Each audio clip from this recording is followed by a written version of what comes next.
Buenos días, hermanos. ¿Sí se escucha? Como dice, para probar, dice mi nieto, pancito, pancito. Estaba mirando ahí el pancito. Pues mi nombre, como decía, hermanos, Antelmo Bustos, y yo sirvo como uno de los ancianos aquí en Calvary Church. Estoy sirviendo mi tercer término de 3 años.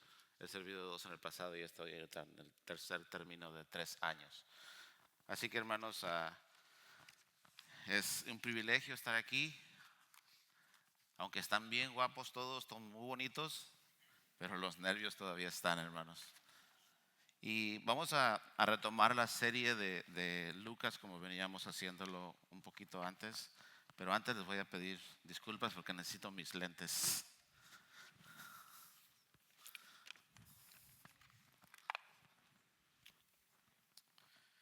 Y vamos a regresar a la serie de Lucas, en Lucas 16, 14 al 18.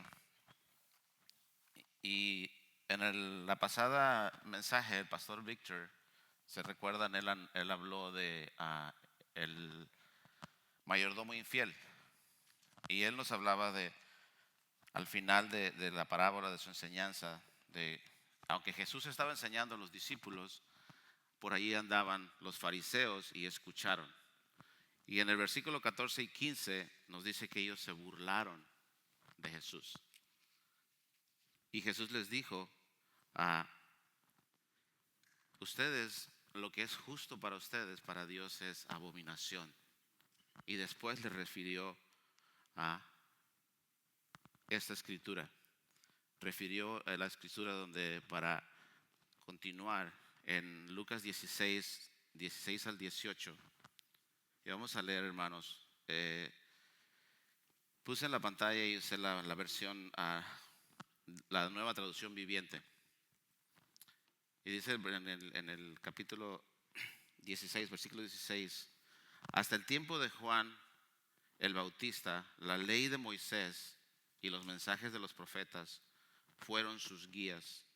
Pero ahora se predica la buena noticia del reino de Dios y todos están ansiosos por entrar. Eso no significa que la ley haya perdido su fuerza. Es más fácil que el cielo y la tierra desaparezcan a que el más pequeño punto de la ley de Dios sea anulado. Por ejemplo, un hombre que se divorcia de su esposa y se casa con otra comete adulterio, y el que se casa con una mujer divorciada de su esposo comete adulterio. Y hermanos, tengo que admitir que es algo muy difícil para mí a poder entrar en esta escritura. Les comentaba a algunos hermanos que fue para mí bastante difícil poder entrar y encontrar el meaning de este pasaje. Pero intentando hacerlo y buscar lo que Dios está mostrando, el Señor me mostró y me guió de una manera donde el Señor nos habla de tiempos. El Señor nos está hablando de un tiempo que llega hasta Juan el Bautista. El Señor se refiere a un tiempo hasta Juan el Bautista y la ley y los profetas. Y Él está indicando aquí un tiempo que tiene un cumplimiento, que debería de tener un cumplimiento hasta el tiempo de Juan, dice. En Mateo 5:14 nos dice, ustedes están dispuestos a aceptar lo que les digo. Él es Elías, de aquel que los profetas dijeron que vendría. El tiempo de Juan se había cumplido en la llegada de Juan. Juan, se recuerdan en este pasaje en Mateo, está hablando de quién es Juan. E incluso empieza la historia y dice, ¿a quién salieron a ver al desierto? ¿Salieron a ver una caña? ¿Salieron a ver a un palo? No, salieron a ver a Juan. ¿Qué hacía Juan? Juan predicaba el arrepentimiento para perdón de pecados. Esa era la misión de Juan. Aún dice en el pasaje, cuando Juan estaba bautizando en el Jordán, Dice que aún los fariseos venían y se bautizaban, buscando el caber en lo que Juan predicaba. Y Juan les decía, ¿quién les enseñó a huir de la ira venidera? Y los llamó raza de víboras, porque estaban queriendo caber en algo que ellos mismos no estaban entendiendo.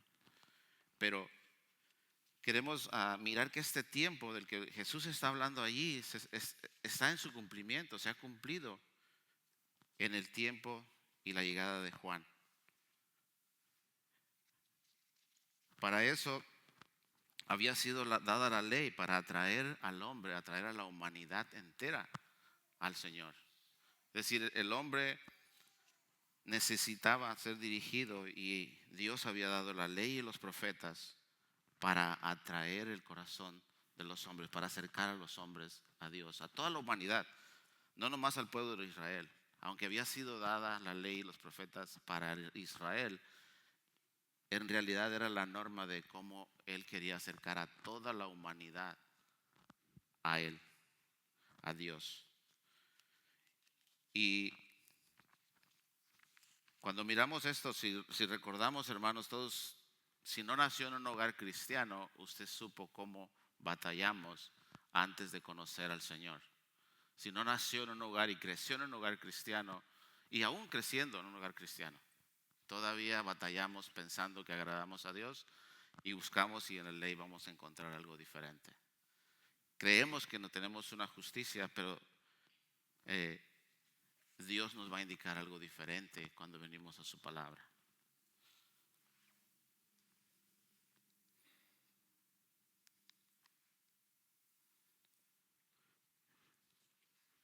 En Mateo 15:17, Jesús aclara,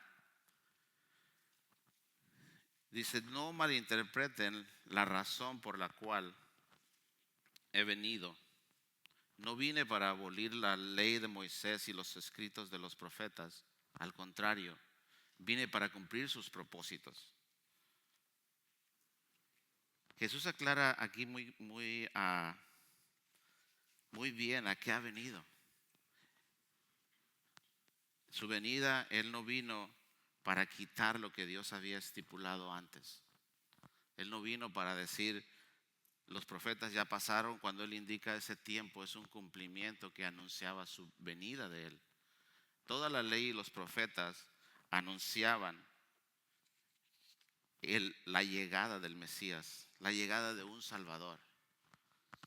El propósito de acercar a Dios a los hombres era para que pudieran conocer la venida que iba a venir, la venida de un Salvador. El Señor pronto aclara que la ley necesita ser cumplida y da la importancia a ese cumplimiento que debe ser, no nomás porque fue profetizado, pero porque es necesario que la ley se cumpla. Y Él lo aclara, que Él no vino a abolirla, sino que vino a cumplirla. Y cuando miramos a la persona de Jesús, Él no necesitaba cumplir la ley. Él era santo, Él era perfecto. Sin embargo, Él le dijo a Juan cuando fue bautizado. ¿Se recuerdan? Juan no quería bautizarlo cuando Él vino a que lo bautizaran, y él le dijo, sí, hazlo porque así conviene. ¿A quién conviene? ¿Le convenía a Él? Nos convenía a nosotros. Le convenía a toda la humanidad que Él cumpliera cada requisito de la ley, por pequeño detalle que fuera necesitado. Y más adelante vamos a mirar eso. Pero Él estaba cumpliendo la ley. Él estaba llenando el propósito que Dios ya había dicho que iba a llevar a cabo en su persona. Pero tenemos aquí a Él no nomás está cumpliendo un propósito, Pero Él está cambiando la manera. Los fariseos se burlaban de Jesús, como miramos antes, porque ellos pensaban que ellos tenían la manera correcta. Ellos eran los que representaban la ley. Ellos decían cumplir, era un grupo religioso que ellos decían cumplir la ley total. Ellos decían en su manera de ser, se justificaban a sí mismos diciendo que ellos tenían la ley, queriendo decir que ellos la cumplían. Pero miramos que aunque ellos tenían la ley y los profetas, y aunque se enfocaban en el cumplimiento de la ley, ellos no la pudieron cumplir. Y lo más claro también que podemos mirar, que aunque los profetas y la ley eran sus guías, los mismos profetas que eran hombres de Dios, que Dios usó tremendamente, porque fueron usados no nomás para hablar de la ley, sino también para confrontar al pueblo con su pecado. En diversas ocasiones los profetas nos muestran el Antiguo Testamento donde habla de ellos, siempre fueron usados por Dios para confrontar a su pueblo con su pecado y regresarlo a el camino de Dios. Ellos también la habían fallado. Ellos también habían quebrantado la ley. Entonces, aunque el propósito de la ley fue acercar al hombre a Dios, no lo logró. No lo logró porque todos los que siguieron la ley quebraron la misma ley. Y preguntamos por qué si ellos eran encargados de dirigir al pueblo, ¿por qué la quebrantaron? ¿Y por qué los fariseos y ellos siguen diciendo que es su guía, que es a ellos tienen y no quieren escuchar a Jesús? Y ellos quebraron la ley. Ahora en este tiempo podemos mirar tenemos ejemplos de cómo la humanidad en este tiempo sigue caminando en su propio parecer. La religión popular nos parece algo muy similar. Ellos habían dado más grande nombre a los profetas que a la propia palabra. Ellos habían dicho, los grandes profetas de Dios tenemos nosotros como ejemplo. Pero ¿a quién siguieron los profetas? No fue a alguien más antes que ellos. Hay una religión hindú que sigue a los más antiguos pies que hay en sus generaciones. De hecho, tienen cuadros en sus casas donde tienen como unas huellas de pies, y ellos siguen esos pies como sus dioses porque son los más antiguos, que pusieron los pies del más antiguo de su generación, le hicieron hilos y quedaron ahí pintadas sus huellas, y ahora siguen esas huellas. Siguen esos pensamientos de que porque son los que los guiaron. Le dieron más autoridad a los nombres de los profetas que a la palabra que ellos enseñaban.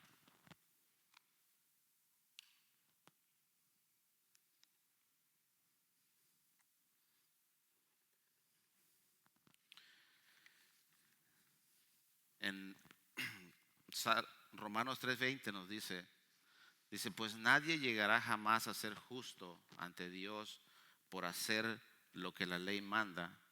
La ley sencillamente nos muestra lo pecadores que somos. Pero ahora, tal como se prometió tiempo atrás en los escritos de Moisés y de los profetas, Dios nos ha mostrado cómo podemos ser justos ante Él sin cumplir con todas las exigencias de la ley. Dios nos hace justos a sus ojos cuando ponemos nuestra fe en Jesucristo, y eso es verdad para todo aquel que cree. Y podemos mirar aquí, hermanos, que la ley, el propósito de la ley es mostrarnos nuestro pecado. No podemos ser salvos por cumplirla. Aunque la ley es la guía que Dios usó antes de Jesús, ahora es Jesús mismo el que quiere salvarnos. Ahora viene a salvarnos a través de Jesús. Y si la ley nos muestra su grandeza o lo que Dios intenta a través de la ley para mostrarnos nuestros pecados, es como un espejo que nos muestra y nos dice exactamente quién somos. En un espejo miramos nuestro rostro y miramos todo lo que tenemos, pero la ley es un espejo todavía más profundo. Tiene capacidad de radiografía diferente, tiene capacidad de proyección diferente. En la ley podemos mirar, en la palabra de Dios podemos mirar lo negro de nuestro corazón. Aún puede ver dónde vienen mis deseos e intenciones.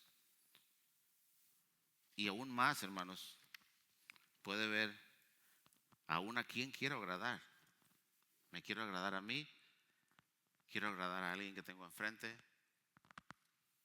Y luego después me dice, si me agrado a mí, ¿realmente a quién estoy agradando? ¿A Dios o al enemigo? Y es difícil poder, hermanos. Esto es algo muy difícil porque necesito reconocer en todos mis caminos. La ley no es nada más para el pueblo de Moisés, la ley sigue siendo para todos, porque nos muestra nuestra condición humana.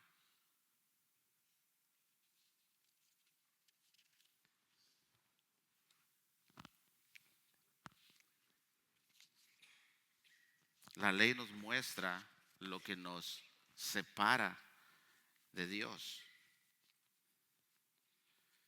Cuando observamos nuestra vida y encontramos lo que la ley nos está diciendo al leer la palabra de Dios, la palabra de Dios nos confronta y nos dice exactamente lo que estamos pensando, lo que estamos sintiendo. Habla hoy el hermano Edwin y las clases de crecimiento nos llevan, de alguna manera nos está mostrando, es la ley de Dios que nos está mostrando quiénes somos y qué la ley de Dios piensa de nosotros cuando vivimos o hacemos de tal manera, o qué es lo que dejo que me guíe o qué es lo que no dejo que me guíe. Algo que sentimos, y no estoy hablando de sentimientos, pero estoy hablando de la manera que Dios se comunica con nosotros. Él nos hace sentir en lo más profundo de nuestro corazón aun si estamos sintiendo lo que la palabra de Dios quiere que sintamos, si estamos recibiendo convicción de la palabra de Dios. Y no es cierto que muchas veces escuchamos la voz del Espíritu y sentimos cierta vergüenza, sentimos cierta culpabilidad, nos hace sentir incómodos. Eso es lo que la palabra de Dios causa en nosotros cuando quiere llamar nuestra atención. Y podríamos decir, bueno, pues si me da vergüenza, pues entonces tengo que guardarlo, porque eso me enseñaron. Si te da vergüenza, quédate allí y no te enseñes. Decía, si cuando niño tenía visita a mi papá y si yo me asomaba, me daba vergüenza salir porque no conocía las visitas, entonces me asomaba por la puerta y quería mirar y conocer a las personas. Y desde por allá miraba a mi papá y me decía, ¿qué sentía? Vergüenza. Estoy inapropiado. Pues así nos sentimos en veces ante la palabra de Dios, inapropiados.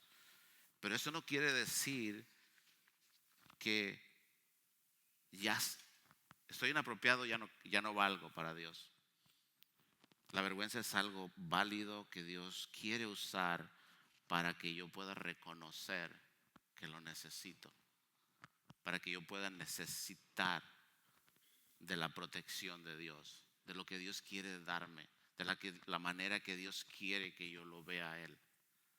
de la manera que Él, aunque sabe que yo soy falto en mi propia justicia, pero Él tiene una manera para que yo pueda estar delante de Él. Él quiere hacerme justo. Él quiere que yo acepte su manera. Y eso es a lo que nos invita. Jesús venía a predicar ese reino. Ese era el reino que Él estaba anunciando. El reino, la nueva noticia del Evangelio es de que Jesús está entre nosotros y Él quiere vivir en nosotros. Y Él quiere salvarnos por medio de nuestra fe. ¿Quién es el que puede hacer eso? ¿Quién es el que puede tener? Todo el que cree. Todo el que cree en Jesús, Él tiene lo que Jesús quiere darle. Quiere vida eterna y es habitante del reino de Dios. Todo aquel que cree. ¿Quién fuere? Dice la palabra. En otros pasajes habla al judío, al griego, a quien sea, todo tipo de persona, al sabio, al indocto, a cualquiera que crea. Lo único que necesita es creer que Jesús le puede salvar del pecado y de la muerte.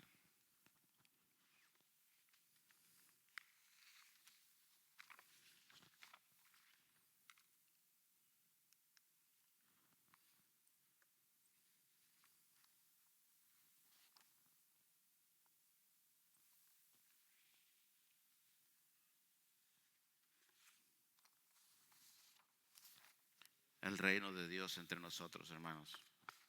Me pongo siempre me gusta mucho mirar la serie de The Chosen.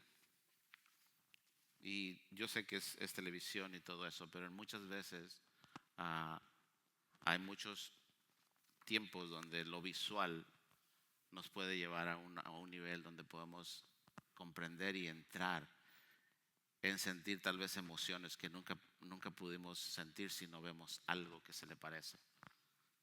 Y me imagino cuál sería la manera en que el reino de Dios fue experimentado por aquellos que vivieron en el tiempo, cuando Él estaba en la tierra.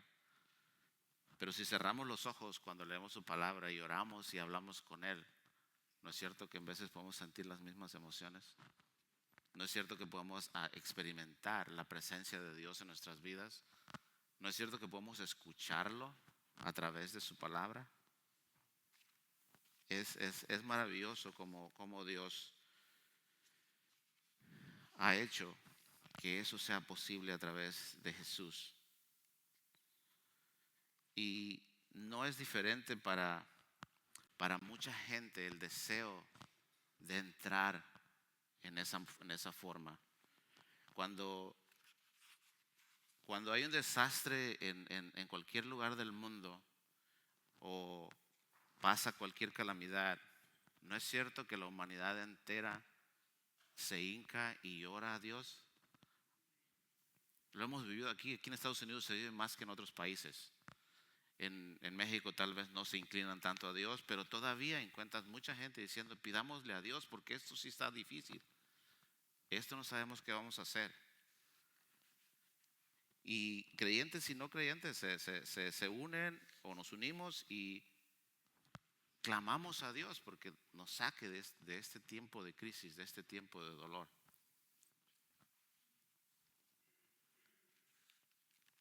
Y de alguna manera, o más bien, no estoy diciendo que eso sea malo, pero sería muy fácil para la humanidad pensar que de esa manera nada más Dios obra. Dios obra de una manera muchísimo más grande, por decir.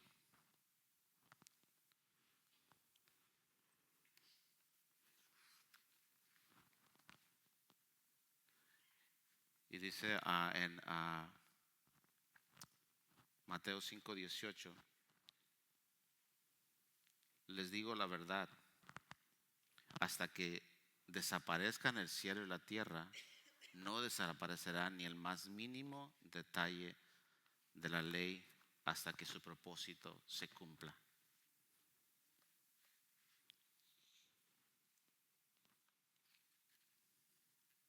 ¿Quiere decir que Jesús estaba hablando de sí mismo o estaba hablando de cumplir la ley? Y él está, acordémonos que él está declarando que la ley es importante que se cumpla. Él incluso dice que no se desaparecerá, no pasará ningún pedacito de la ley.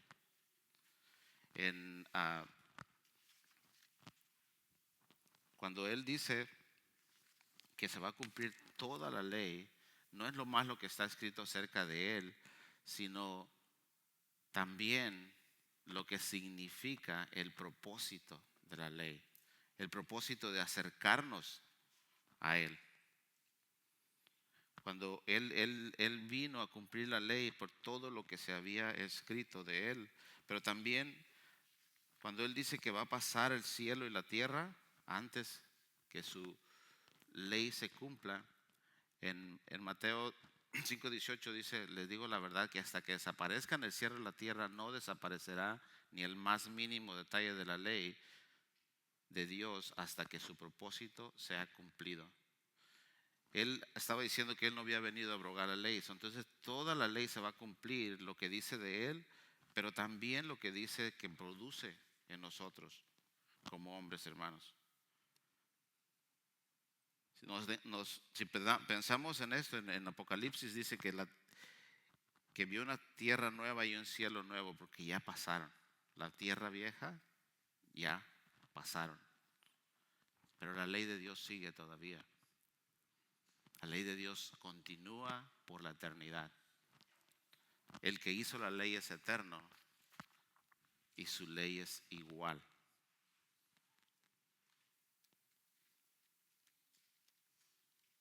Su ley sigue en vigencia por toditita la eternidad, hermanos. Nunca cambia. Dios nunca cambia.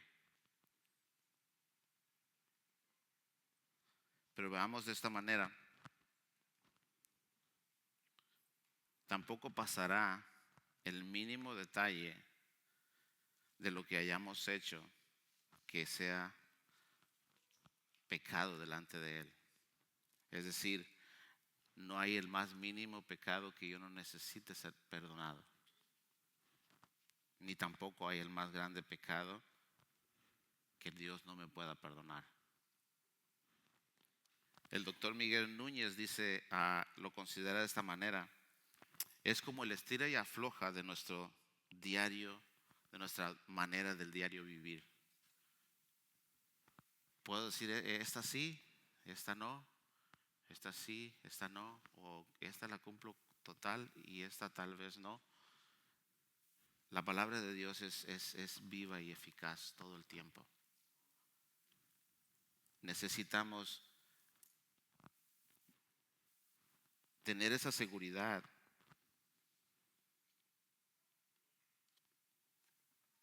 de que estamos delante del Señor con un corazón honesto, un corazón sincero, un corazón que agrada a Dios, aunque somos pecadores, reconociendo nuestra condición, pero sabiendo que hay perdón si venimos a Él.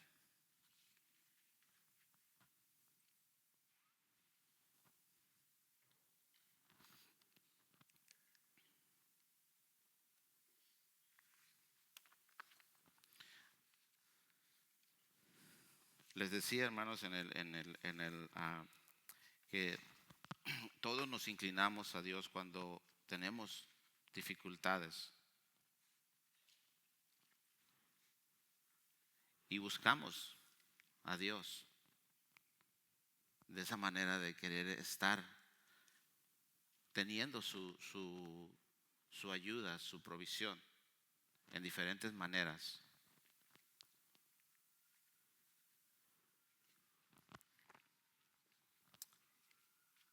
Y buscamos en veces de la manera que nosotros pensamos y nos acoplamos en lo que más sentimos, sea creyentes y no creyentes, podemos unirnos y decir, buscamos a Dios.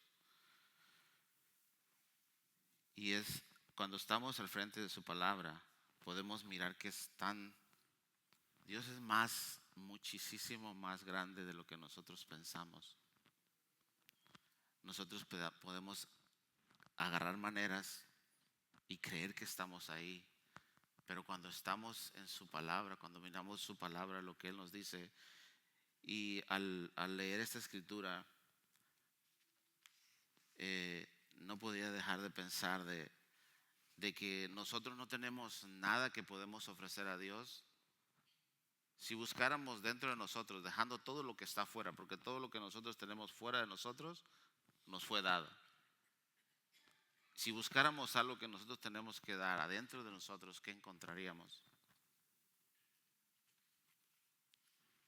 Estaba leyendo el pasaje y no teniendo nada bueno que darle a Dios, no teniendo absolutamente nada más que culpabilidad y pecado. Y leemos este pasaje y con esa actitud, hermanos, leamos este pasaje. Dios lo escribió, nadie se lo dictó, Él lo hizo. Dice, todo lo que hace es justo y bueno, y todos sus mandamientos son confiables. Siempre son verdaderos para ser obedecidos fielmente y y con integridad.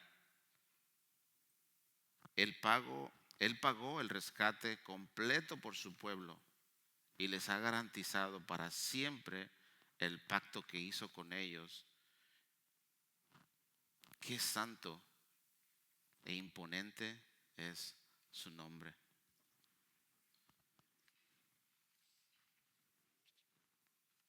Esa es la ley que Dios dio. Esa es su palabra, que nos dice para qué Dios la hizo. Y fue Él el que lo decidió por nosotros, para nuestro beneficio, para que nosotros pudiéramos mirar y poder reconocer delante de Dios que Él fue el que lo hizo. Nosotros no hicimos absolutamente nada. Nosotros merecíamos lo contrario.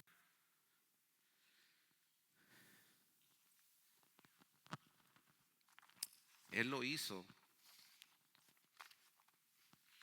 Allá en Génesis 15, el capítulo 15, el Señor hizo pacto con Moisés de que de su simiente iban a ser bendecidas todas las naciones de la tierra.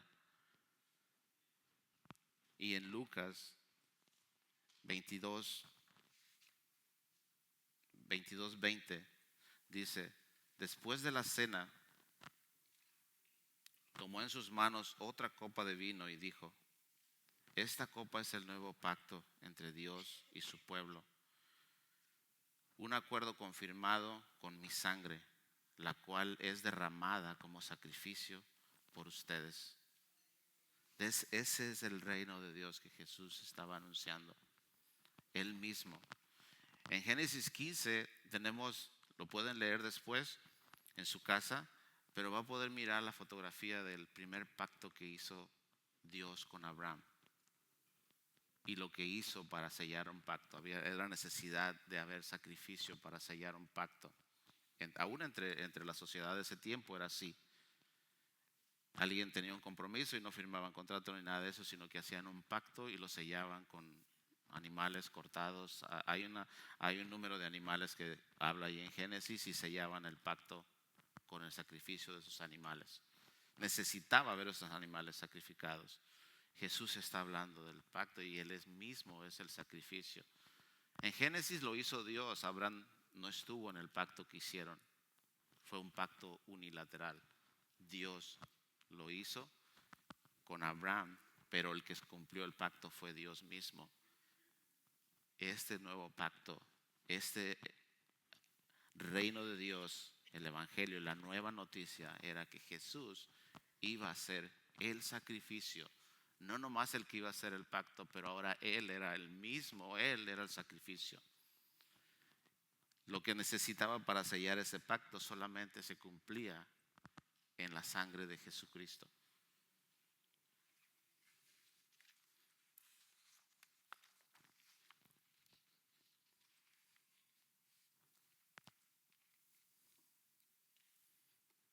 ¿Qué vamos a hacer nosotros, hermanos, cuando miramos que la salvación es únicamente a través de Jesucristo? Nosotros no tenemos mérito alguno, no hicimos nada. ¿Qué vamos a hacer? Nosotros no podemos cumplir.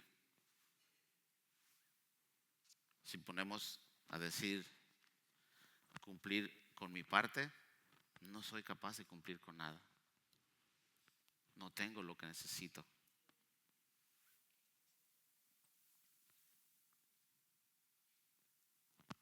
Pero Él afirma que Él lo hizo por nosotros. Y que si nosotros creemos en Él, que Él ya lo hizo por nosotros, nosotros obtenemos su justicia. El justo por los injustos. El que no pecó por los pecadores. ¿Qué es lo que nosotros vamos a escoger, hermanos? Para terminar, en el versículo 18, el Señor busca nuestro corazón. Y recordemos que los fariseos solo estaban justificándose a sí mismos. Dios anhela nuestro corazón, anhela todo nuestro pensamiento. No busca justificaciones en nosotros. Él no busca que nosotros digamos, no, pues sí la hice, mira, pero cuando me equivoqué por esto, por esta razón. La justicia que Dios quiere es la que está de un corazón puro, la que cree que Jesús es el justo, no nuestros hechos. Los fariseos conocían la ley y decían que ellos conocían la ley. Y en Mateo, en las bienaventuranzas, Jesús nos dice cómo Él anhela nuestro corazón. No nomás es nombrar la ley o decir porque conozco la ley y eso es lo que se tiene que hacer, pero aquí en Mateo 18, en Lucas 18 dice, por ejemplo, un hombre que se divorcia con su esposa y se casa con otra que comete adulterio. Y el que se casa con una mujer divorciada de su esposo comete adulterio. Los fariseos decían esto. Ellos daban carta de divorcio por cualquier cosa y decían, bueno, pues ya tengo la justificación de la ley, dijo que lo doy carta de divorcio y ya está.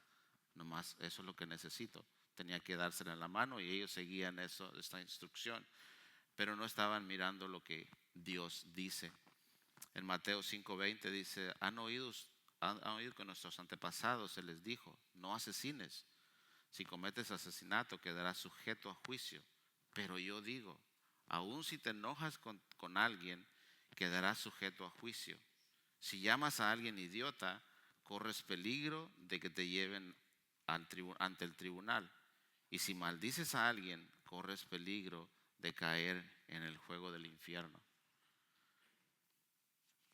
Miramos aquí que el estándar de Jesús es más grande.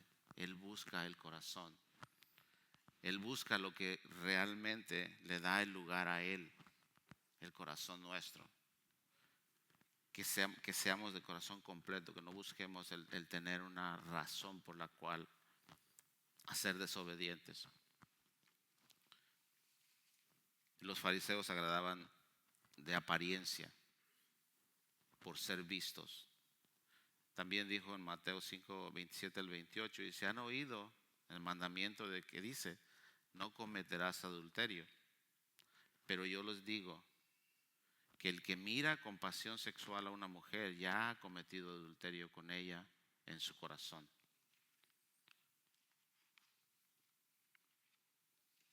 La obediencia de corazón limpio es la que agrada a Dios, la que reconoce aún los pensamientos.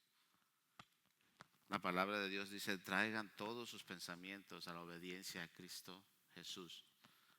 Aún en nuestros pensamientos nosotros podemos ofender a Dios. Y podemos decir, no, pues, y a veces lo decimos, y no es que esté mal que digamos que el pensamiento no es pecado, pero el pensamiento me lleva al pecado. Yo puedo detener el pensamiento, en el pensamiento mi pecado. Para reflexionar, hermanos, ¿qué es lo que Dios busca de nosotros? ¿Qué podemos decir? El poder estar delante de Dios con ese corazón honesto, con ese corazón limpio, reconociendo que Él es el único que puede salvarnos, que Él es el único que puede darnos, que Él es el entendimiento y que Él es el único que puede realmente transportarnos de muerte a vida.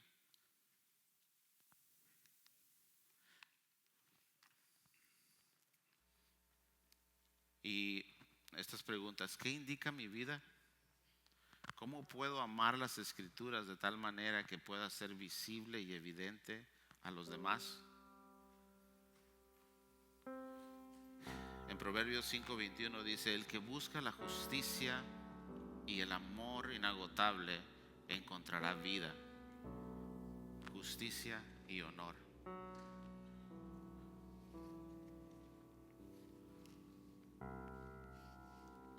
Busquemos, hermanos, el amar la palabra de Dios de manera que nos guíe a poder experimentar y poder vivir de la manera que Él nos invita. Vamos a orar, hermanos. Padre bendito, gracias, Señor. Gracias por tu palabra, Señor. Gracias porque solamente tú eres el que nos puede dar vida, Señor. Solamente no podemos cumplir nada, Señor, que sea agradable a ti. No podemos hacer nada por nuestra propia fuerza, Señor, solamente a través de tu Hijo Jesús. Padre, si aquí en este cuarto, Señor, hay alguien, Señor, que ha pensado que puede lograr por su propio mérito, Señor, el caminar contigo, Señor. Padre, tú has hablado, Señor, en este día, Señor. Yo te invito a que puedas decir ahí en tu lugar, poder decirle a Dios, Padre, te creo, Señor, que tú eres el único que puedes hacerme justo. Que tu palabra dice que Jesús pagó el precio por mis pecados. Que es Jesús el único que puede darme salvación y vida eterna. Padre, sálvame de mi maldad, Señor, y transforma mi vida. En el nombre de Cristo Jesús. Amén. Si alguien hizo esta oración puede levantar su mano y los hermanos que van a